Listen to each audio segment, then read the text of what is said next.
দাও। চলে যাবে? ছেড়ে দাও বলছি আমাকে। চলে যেতে বলে কি তোমাকে ধরে নিয়ে এসেছি সুন্দরী। তবে তবে তুমি আমাকে কি করবে? তোমাকে আমার তোমাকে আমি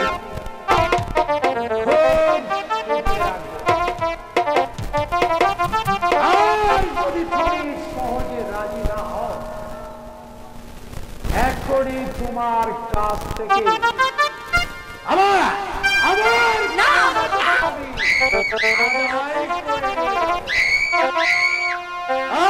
কোথায় রামচন্দ্র আদেশ করে বলো।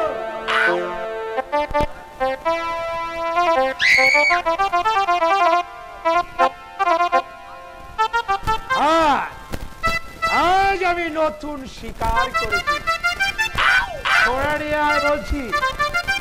তাই যাচ্ছি হুজুর। এই নেন।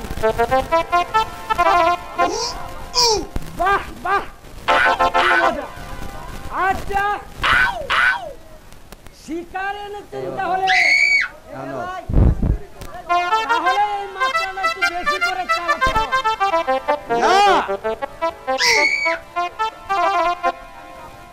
আমি তোকে যা বলছি তাই কর। এই কি যে বলেন হুজুর, এই হুজুরের আদেশ পালন করার জন্যই তো এই রামচরণ রয়েছে। এই বেটা উল্লোক কোথাকার। হাই ভগবান, তুমি আমাকে এই শয়তানের হাত থেকে রক্ষা করো। তুমি আমাকে রক্ষা করো ভগবান, তুমি আমাকে রক্ষা করো। এবার আপনি বড় মালটাকে এসেছি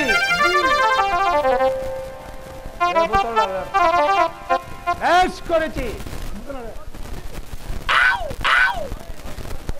এখন ঝটপট করে এক গ্লাস আমাকে দিয়ে দে।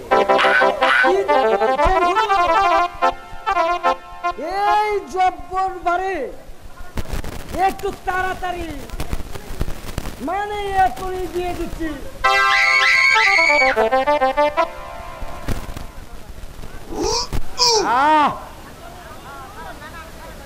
বাছালে আমাকে রামচরণ, তুই আমাকে বাছালে সুন্দরী। এবার তুমি কোথায় থাকবে? তোমার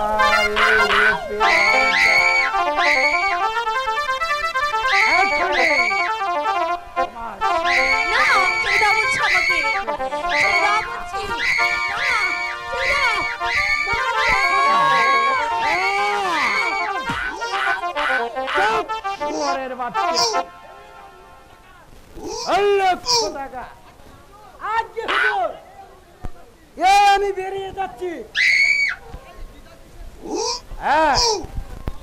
এই সুন্দরী,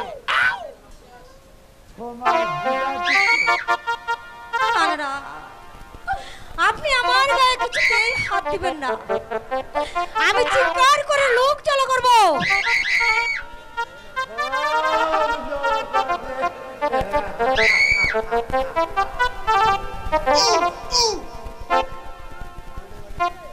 কিন্তু আমার গোপন তোমাকে বাঁচানোর জন্য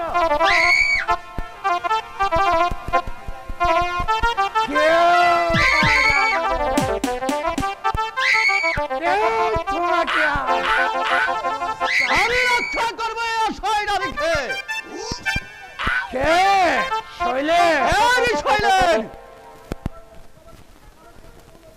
তুমি আমার গোপন কক্ষে প্রবেশ করেছ কোন অধিকারে? নাই বলে স্বেচ্ছায় প্রবেশ করেছি। এই উদ্যোক্তার পরিণাম কত ভয়ঙ্কর তা তুমি জানো? জানি বলেই তো বলবো তোমার গোপন কক্ষে প্রবেশ করার সাহস পেয়েছি। বলে যেও না শৈলে, আমি যে ধর্মরাজ্যের প্রধান সেনাপতি। সেনাপতি হলেও তুমি একটা আস্ত শয়তান। চুপ কর! আমি শয়তান? হ্যাঁ, তুমি একটা শয়তান। তোমার এই জন্য এই রাজ্যের অবলা নারীতে শান্তিতে ঘুমাতে পারে না। তোমার নাম শুনলে শিশুরা ঢুকে ঢুকে কেঁদে উঠে। তোমার এই জন্য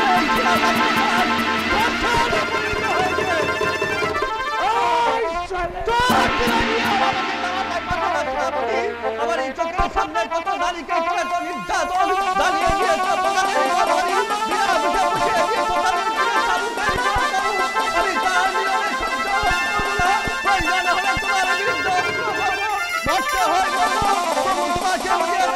নারী নির্যাতনের শাস্তি কত ভয়ঙ্কর হতে পারে।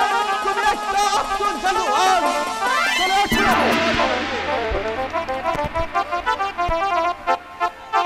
সামান্য একটা চাষার বাচ্চা হয়ে আমার হাতের শিকারকে কেড়ে নিল। আমি এর চরম প্রতিশোধ নেব। তবে আমার নাম অজয় সিংহ।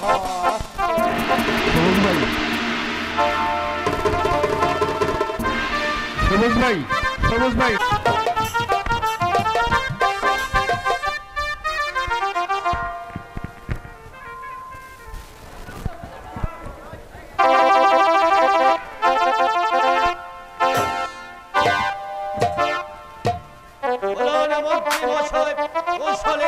আমার ধর্মরাজ্যের প্রজাসাধারণ। জি মহারাজ, আমি এক প্রান্ত থেকে অপর প্রান্ত পর্যন্ত কার বেগে ছুটে চলছি। কোথাও কোনো প্রকার অরাজকতার সৃষ্টি হয়নি। যেখানে গেছি সেখানেই বিরাটি করছে আপনার শত কোটি প্রজাকারী মহারাজ। এমনকি আপনার শত্রুগুলো আপনার গুণবিক্রম করছে মহারাজ।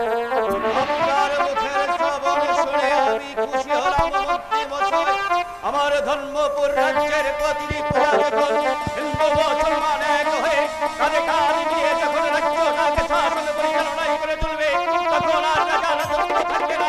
সকল ক্ষমতার মালিক হয়ে যাবে জনগণ। আমি সেই জনগণের সৃষ্টিকর্তা রাজ্যের দেবতার উৎস কর্মচার হয়ে আমি রাজা উদয় থেকে চন্দ্রশেখর হয়েছি। কোথায় আছো? বিচার করুন, বিচার করুন।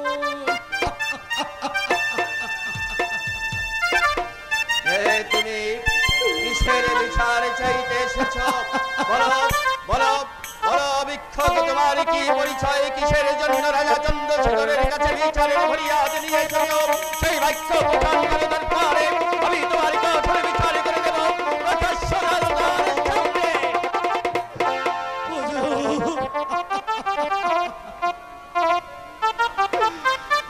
আমার নাম যুগের নারায়ণ।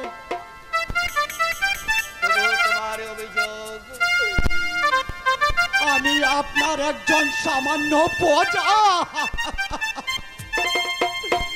আপনার এই সেনাপতি আমার ঘর বাড়ি জ্বালিয়ে পড়ে চারকার করে দিয়েছে।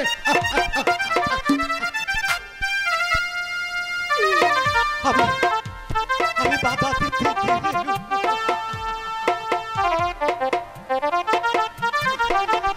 আমার কোলে ছিল একমাত্র শিশু বাচ্চা।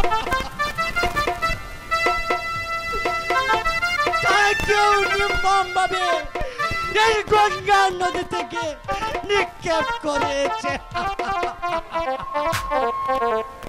বিচার বিচার কঠোর বিচার সেই নক্ষরাজ কর্মচারী যাদের গা বলুন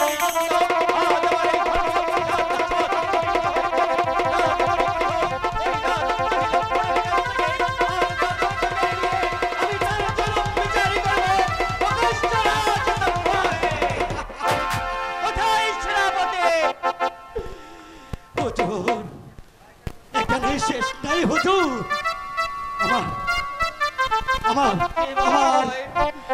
আমার রাজ্যে এত অত্যাচার থাকা সত্ত্বেও আপনি বলছেন ধর্মপুর রাজ্যেরা সুখে দিন যাপন করছে আপনাদের মতো নগরপূর্ণ রাজকর্মচারীদের আজ রাজা উদয় সিংহ থেকে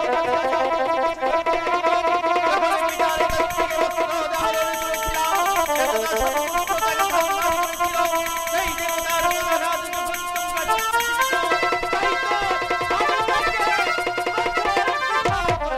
যখন এখানে শেষ নয় হুজুর। আমার আমার আমার স্ত্রী গিয়েছিল বাধা দিতে হুজুর। তাই কেউ নির্বাণ যাবে।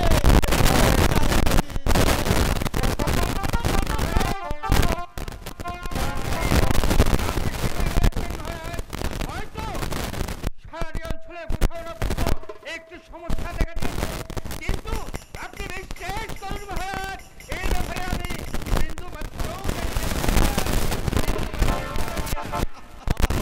আমার বিচক্ষণ মন্ত্রী থাকা সত্ত্বে আমার সব আশালিত পরিচালনা থাকার সত্ত্বে এ রাজ কর্মচারী করি বিচার মুখে মুখের পর চাবুক মারতে পারে আপনি রাজ দরবারে দণ্ডায় মান দাঁড়িয়ে থাকা সত্ত্বে তখন তার বাচ্চাকে অপদাঘাত করে মাটির সাথে জড়িয়ে মিশিয়ে দিতে পারে তখন সেই রাজ কর্মচারীকে এ রাজ্যে বসবাস করার মতো যোগ্য কর্মচারী কিছুতেই হতে পারে না। সেনাপতি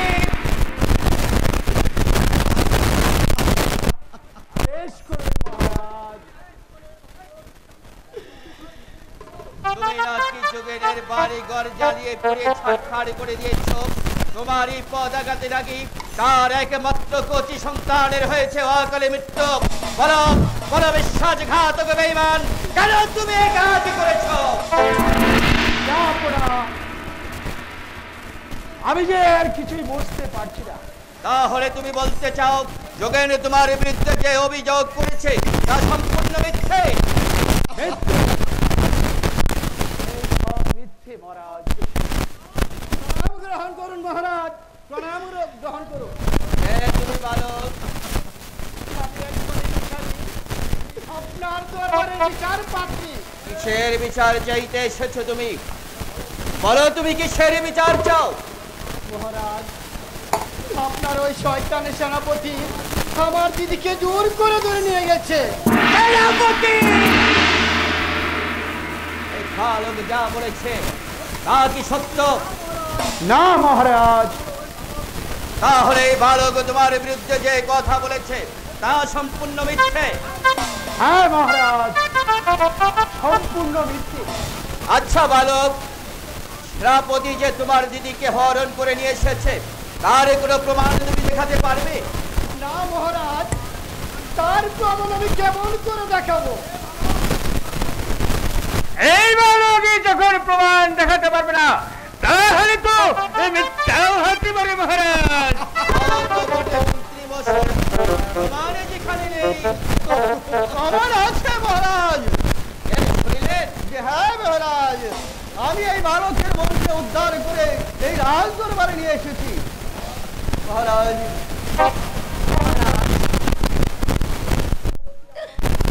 আপনার এই সেনাপতি আমার সতীত্ব নষ্ট করতে চেয়েছিল মহারাজ।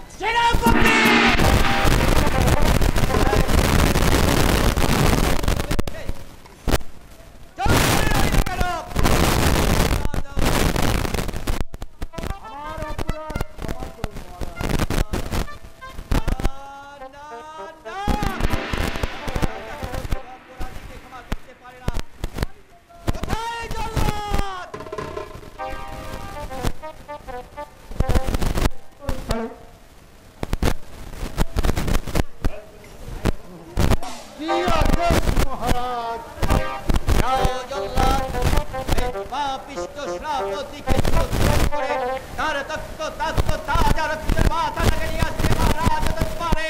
সেই মাথাটাকে আমাকে উপহার দেবে আর আমি সেই প্রকাশ্য রাজ দরবারে মাথার উপরে পা রেখে আমি তার বিরুদ্ধে টুকরা টুকরা করে দিব। এ যাও, চলে আসুন।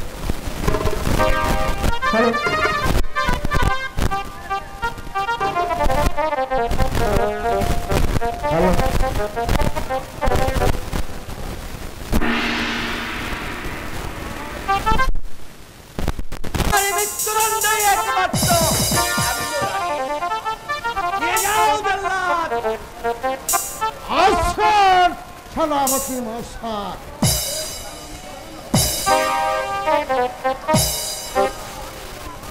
আমার ইসলাম গ্রহণ করুন মহারাজ। চিরদিন যেন থাকে আপনার এই সুবিচার। চলো চলো ভাই জল্লাদ। হ্যাঁ তাই চলো।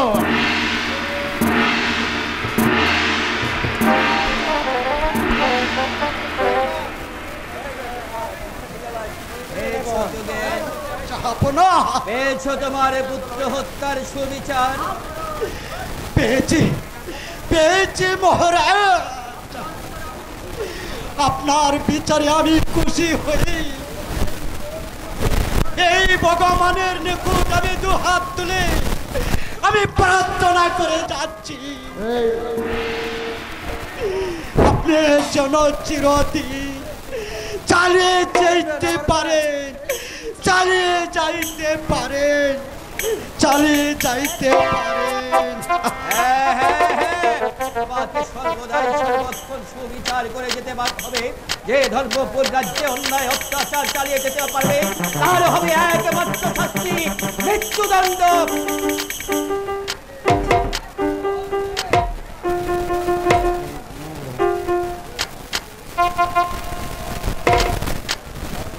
আচ্ছা বালক, তোমরা কি দুজনে আপন ভাই বোন? না মহারাজ। না মোহন আমার প্রতিভা পুরানো ভাই। তাদেরকে দেখে আজ আমি আনন্দে আত্মহারা হয়ে উঠেছি। আজ হতে তুমি আমার পুত্র আর তুমি আমার কন্যা। শৈলেন, আজ হতে তুমি আমার রাজ্যের সেনাপতির ধার দায়িত্ব গ্রহণ করো। মহারাজ, আমার মতো একজন সামান্য রাজ কর্মচারী হয়ে আমি কি পারবো আপনার এই ধর্ম রাজ্যের সমস্ত প্রজা পালন করতে? পারবে শৈলেন, পারবে। আমি জানি তুমি পারবে আমার এই ধর্মপুর রাজ্যটাকে শ্মশানের পরিবর্তে ফিরিয়ে আনতে। তাই তো তোমার মতো যুবকে আমার প্রয়োজন। তাই আমি নিজ হাতে তোমার হাতে তুলে দিলাম ধর্মপুর রাজ্যে ভাগ্য বিধাতার তলোয়ার। এই হাতে আর হাত দিয়ে রাজ্যের এক প্রান্ত থেকে অপর প্রান্ত যেখানে অন্যায় হবে সেখানে ঝাঁপিয়ে পড়বে তোমার এই সেনাপতি শূন্য শহরে প্রান্তরে নগরে বন্দরে প্রজাজনকে দেখিয়ে বলবে ব্যঙ্গ রাজ্যে যে অন্যায় অত্যাচার করবে তার শাস্তি হবে একমাত্র মৃত্যুদণ্ড। দিয়ে যাও জল্লাদ। যাচ্ছে। মহারাজ, আপনি আজ আমার কাছে এই সমস্ত দায়িত্ব অর্পণ করেছেন। আমি মাতার উপরে একা আর পায়ে নিচে মাটিতে শপথ করে বলছি, যতক্ষণ পর্যন্ত এই শাহী তরবারি আমার হাতে থাকবে ততক্ষণ পর্যন্ত দেবতা এই ধর্মপুর রাজ্যের কোনো বিদেশি সম্রাটকে হারা দেয়। আর যদি কোনো বিদেশি সম্রাটকে হারা দেয় তাহলে আপনি বুঝতে পারবেন এই শৈলের জীবিত নেই, আপনার শৈল মরে গেছে।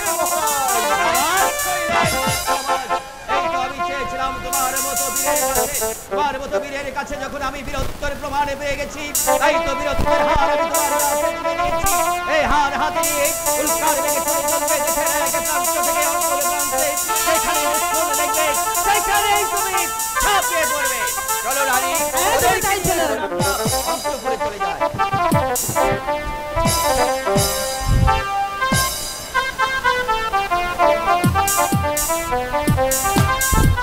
শান্তি ও শান্তি, কিছুতেই আমার মনকে সান্ত্বনা দিতে পারছি না। কারণ আমার মনে বড় আশা ছিল আমি রাজা হব, কিন্তু মনে হচ্ছে আমার বাক্যতা সুপ্রসন্ন নয়। আমি হয়েছি রাজা চন্দ্রশেখরের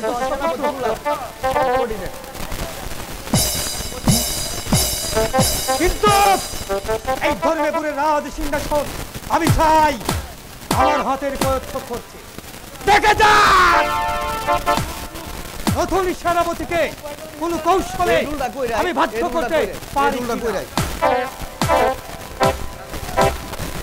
একা একা দাঁড়িয়ে কি ভাবছো মোহন? ভাবনার কি শেষ হচ্ছে দাদা?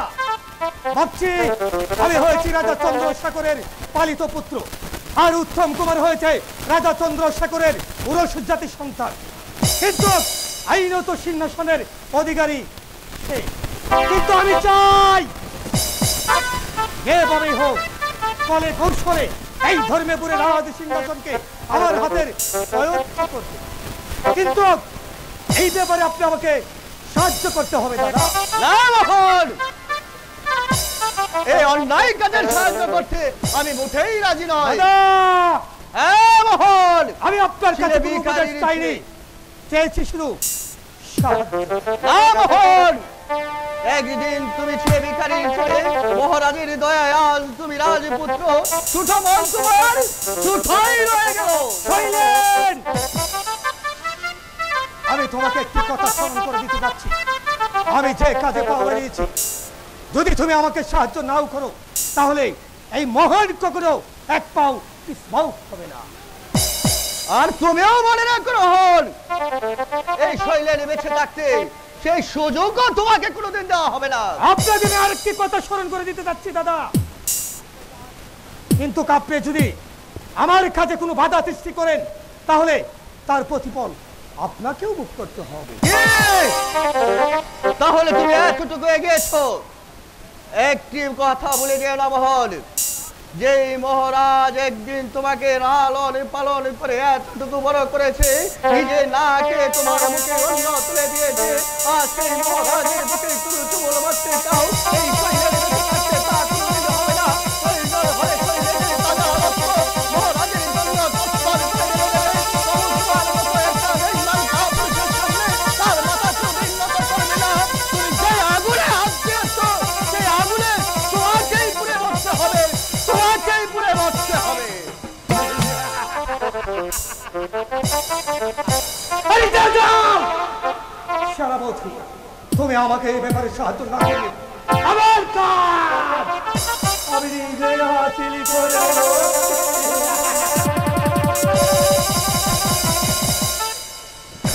এখন আমাকে নির্ঝরে দাঁড়িয়ে থাকলে চলবে না, আমাকে যেতে হবে।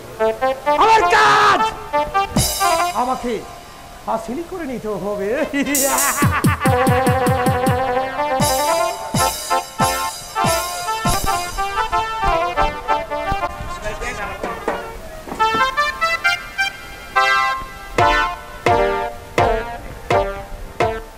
মন্ত্রী মশাই, আদেশ করুন জাহাপনা। আমি মনস্থ করেছি আমার জ্যেষ্ঠ পুত্র মোহনকে সিংহাসনে বসিয়ে বাকি দিনগুলো আমি আরামে আজ সে কাটিয়ে দেব।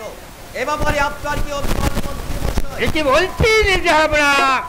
মোহন আপনার পালিত পুত্র, আর উত্তম কুমার হচ্ছে আপনার ঔরজ্জাত সন্তান।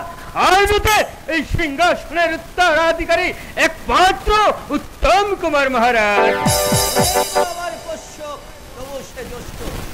তবু বলছিলাম কি মহারাজ, একটু ভেবে চিনতে নিলে ভালো হতো না মহারাজ? তার পূর্বে আমার একটি কথা ছিল মহারাজ। বলো শৈলেন, তুমি কি বলতে চাও? মহারাজ, মোহনকে আপনার এতটুকু বিশ্বাস করা এখনই উচিত হবে না। কারণ একদিন ছিল, আজ সে যুবরাজ হলেও একদিন ছিল সে সামান্য একটি ভিখারির ছেলে। ভিখারির ছেলে, কিন্তু এখন সে আমাকে পিতা বলে মেনে নিয়েছে। সুতরাং এখন সে রাজ্যের উত্তরাধিকারী। আমি তা বলছিলাম না মহারাজ, আমি বলছিলাম কি, রাজকার্য পরিচালনা করতে হলে অনেক জ্ঞান অর্জন করার দরকার আছে, এমনকি অনেক শিক্ষারও দরকার আছে। তাই এখনই তাকে সিংহাসনে না বসিয়ে আরো কিছুদিন রাজ্য চালানো শিখিয়ে নিলে ভালো হতো না মহারাজ? আমি জানি মোহন আমার অতি বুদ্ধিমান, তোমরা তাকে যতই অবুঝ মনে করো না কেন, আসলে সেই পারবে আমার এই রাজ্য পরিচালনা করতে। এই মহারাজ যখন এতটুকু নিশ্চিন্ত, যখন আমি আর বাধা সৃষ্টি করতে চাই না মহারাজ। এই তবু বলছিলাম কি মহারাজ, একটু চিন্তা ভাবনা করে এইটাকে সিংহাসনে বসাইলে ভালো হতো না মহারাজ? না মহারাজ, ও তো আমি সিংহাসন চাই না। এই সিংহাসন জ্যেষ্ঠ পুত্র মোহনকে দিয়ে দেন। তুমি কি বলো বাবা উত্তম? আমি সিংহাসন চাই না পিতা, আপনি বরং দাদাকে বসিয়ে দিন। দেখলে তো তোমরা সবাই আমার উত্তম কুমারের বুদ্ধি কত ভালো। পিতা, আমি আড়ালে দাঁড়িয়ে সবাই শুনেছি পিতা। আমি আপনার কাছে কোনো সিংহাসন চাইনি। সিংহাসনটা আপনি বরং ছোট ভাই উত্তম কুমারকে দিয়ে দেন। কিন্তু আমি যে আপনার পালিত পুত্র, হলেই বা আমার পোষ্য পুত্র, তবু তো জ্যেষ্ঠ পুত্র। এসো পুত্র, বসো এই সিংহাসনে। আমি বলে কি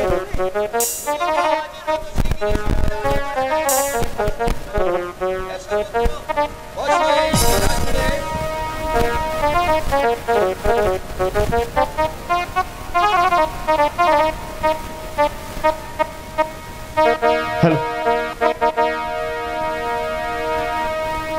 ও দিও না রাজা, রাজ্য দিও না, দিও না রাজা, রাজ্য দিও না।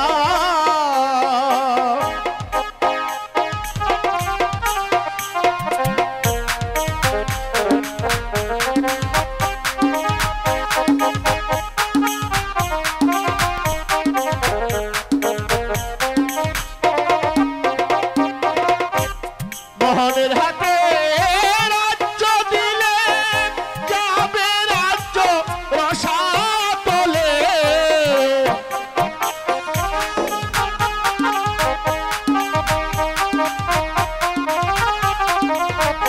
মোহনের হাতে রাজ্য দিলে যাবে রাজ্য রসাতলে। ভাগবে শুধু চোখের জলে, পথ পাবে না। দিও না চন্দ্র, রাজ্য দিও না।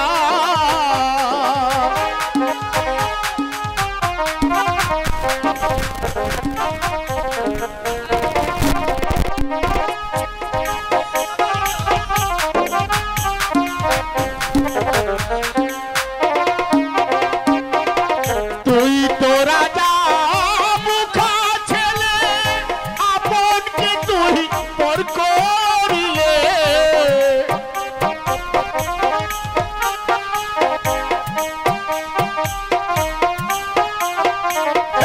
তুই তো রাজা মুখা ছেলে, আপনকে তুই পর করিলে। কাঁদবে পথে পথে, এখন বুঝলি না। দিও না চন্দ্র, রাজ্য দিও না। দিও না চন্দ্র, রাজ্য দিও না।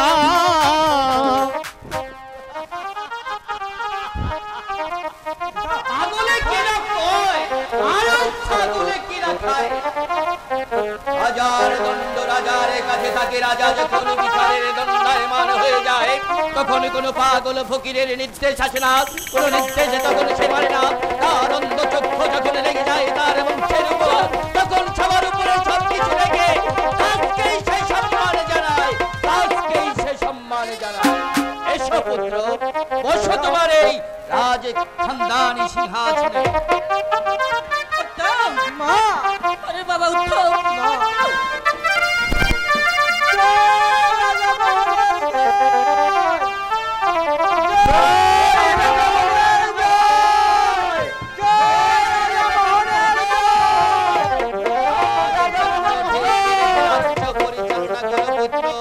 তোমার পিতার সম্মানের রক্ষার্থে, ধর্মপুর রাজ্যের প্রজাবাসীদের সম্মানের রক্ষার্থে এই নির্দেশে তোমাকে দিয়ে আমার মাথার তাজ খুলে দিয়েছিল। সেই সম্মানের রক্ষার্থে শাহী মর্যাদা তুমি পালন করে আনবে যতদিন পর্যন্ত তুমি এই ধর্মপুর রাজ্যের রাজাই পরিণত হয়ে যাবে। চলো রানী, আমরা তাই চলো। অন্তঃপুরে চলে যাই। তাই চলুন মহারাজ।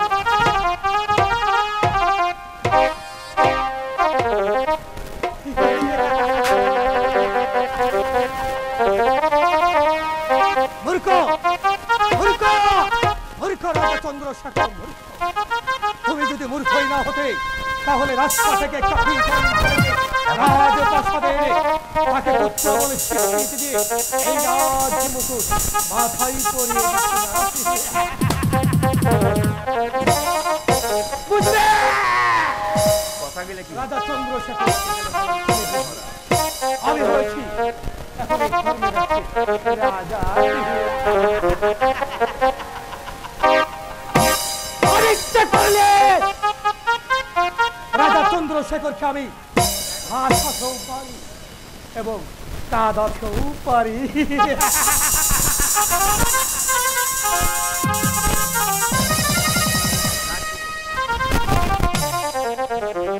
কোথায় পড়ি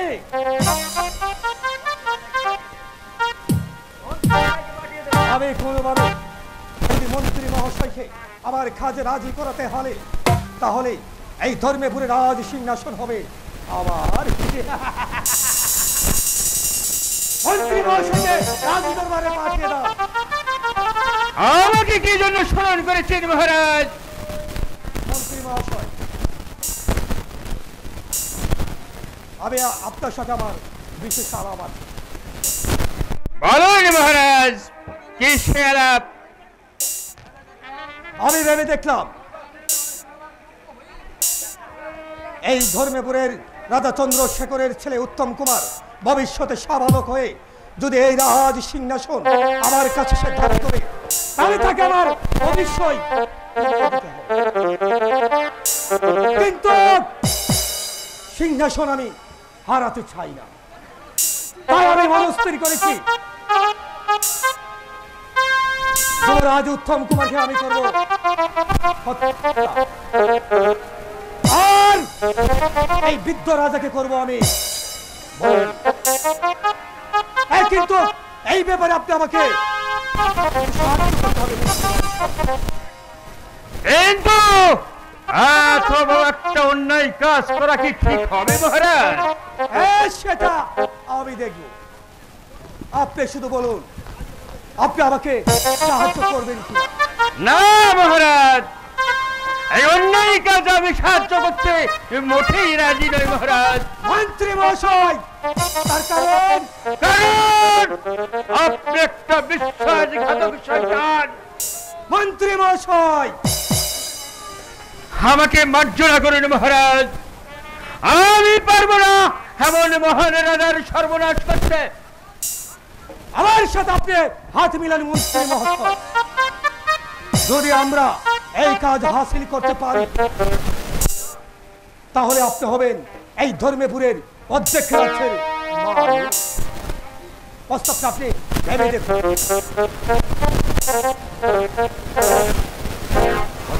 রাজ্য আমার, আমি হব এই ধর্মপুরের অধ্যক্ষ রাজ্যের মালিক। আপনি কি ভাবছেন মন্ত্রী মহাশয়? সত্যি বলছেন মহারাজ? সত্যি সত্যি সত্যি সত্যি, এই আমি আপনার গায়ে ছুঁয়ে শপথ করে বললাম সত্যি। বলেন আপনি আমার প্রস্তাবে রাজি? হ্যাঁ মহারাজ, আমি আপনার প্রস্তাবে রাজি আছি।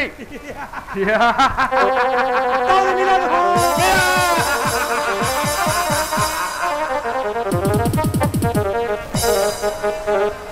আপনি এখন যান মন্ত্রী মহাশয়। আজ রাতে আপনি আমার গোপন কক্ষে সাক্ষাৎ করবেন। তাই হবে মহারাজ, তাই হবে। বলে বলে আগুনে পড়ে মন্ত্রী বেঠাই যা বুঝি এবার আর এই রাজ সিংহাসন আমার হাত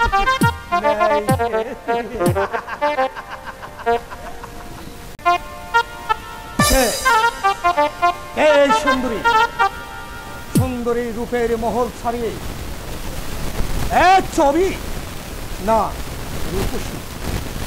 আমি তোমাকে যতই দেখছি ততই তোমার প্রতি আমার মন আকৃষ্ট হয়ে পড়েছে।